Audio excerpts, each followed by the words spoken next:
ఇప్పుడే జీ5 app download చేయండి. చూడండి మీ ఫేవరెట్ టీవీ షోస్ ఎప్పుడైనా ఎక్కడైనా. గురుజీకి ఈ రోజు ఆలయ దర్శనంలో ఏ ఆలయం గురించి తెలియజేయబోతున్నారు? మార్గశిర మాసం అంటేనే విష్ణు మాసం. విష్ణు మాసంలో శ్రీరంగనాథ దర్శనం కూడా మనకి అదృష్టం. శ్రీరంగర్ కోవిల్ ఈ దేవాలయం ఇతిహాసం చాలా గొప్పది. మీకు తెలీదు, దీంట్లో చాలా రహస్యాలు, సీక్రెట్స్ ఉంటాయి. ఈ ఒక విష్ణు మాసంలో శ్రీరంగనాథుల వారిని దర్శనం చేసుకొని శ్రీదేవి భూదేవి సమేతంగా రంగనాయక స్వామి అనుగ్రహం పొందుదాం.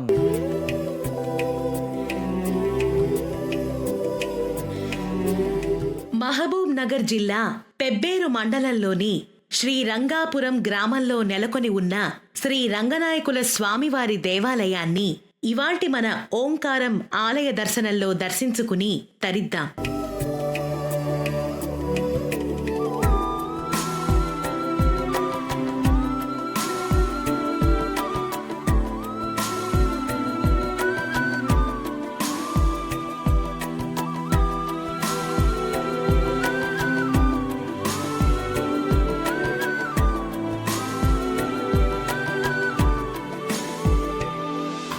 ఆలయ దర్శనార్థమై విచ్చేసేటువంటి భక్తులకు 60 అడుగుల ఎత్తుగల గాలి గోపురం, 20 అడుగుల ఎత్తుగల ప్రవేశ ద్వారం భక్తులకు స్వామివారి దర్శనం చేసుకోవాలి అనేటువంటి కాంక్షని పెంచుతాయి. గోపురాన్ని ఆనుకుని ఉన్నటువంటి గోడలపై రామాయణ ఇంకా శ్రీరామ పట్టాభిషేకాల రూపకల్పనలను తిలకించి ఆనందించవచ్చు. ఇక్కడి గోపురాన్ని 1804వ సంవత్సరంలో రాణి శంకరమ్మ నిర్మింపచేసినట్టుగా చరిత్ర చెప్తోంది. ద్వారాన్ని దాటి ముందుకి వెళ్లిన తరువాత ఆలయ నిర్మాణాన్ని స్వయంగా దగ్గర ఉండి సమీక్షించి చేయించిన నేలపైన బోర్లా పడుకుని ఉన్నటువంటి కోయంబత్తూరు సుబ్బారావు శిల్పం ఒకటి కనిపిస్తుంది.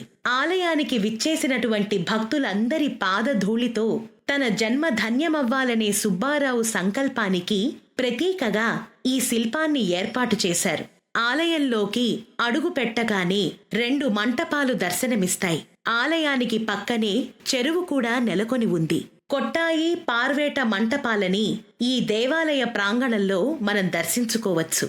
వీటిని దాటుకుని ముందుకి వెళ్తే శ్రీ రంగనాథ స్వామివారి యొక్క ఆలయాన్ని భక్తులందరూ కూడా తిలకించవచ్చు.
వనపర్తిని నాడు 1657 నుంచి 1678 సంవత్సరాల మధ్యకాలంలో పరిపాలించినటువంటి గోపాలరావు తమిళనాడులోని శ్రీరంగాన్ని సందర్శించినప్పుడు నేను స్వప్నంలో గరుడ రూపంలో దర్శనమిస్తాను. ఆ రూపం ఎక్కడ అదృశ్యమైతే అక్కడ ఆలయాన్ని నిర్మించాలి అని అనుజ్ఞ ఇచ్చారట స్వామివారు. అయితే గరుడ పక్షి ప్రస్తుతం ఆలయం ఉన్న ప్రాంతంలో వాలిందట. అలా స్వామివారి అనుజ్ఞ ప్రకారమే ఇక్కడ ఆలయ నిర్మాణం జరిగింది. క్రీస్తు శకం 1670వ సంవత్సరంలో ఆలయ నిర్మాణం జరిగినట్టుగా చరిత్ర చెప్తోంది. మన జీ తెలుగు ప్రేక్షకులు కూడా ఈ స్వామివారిని దర్శించుకుని తరిస్తారని మనస్ఫూర్తిగా ఆశిద్దాం.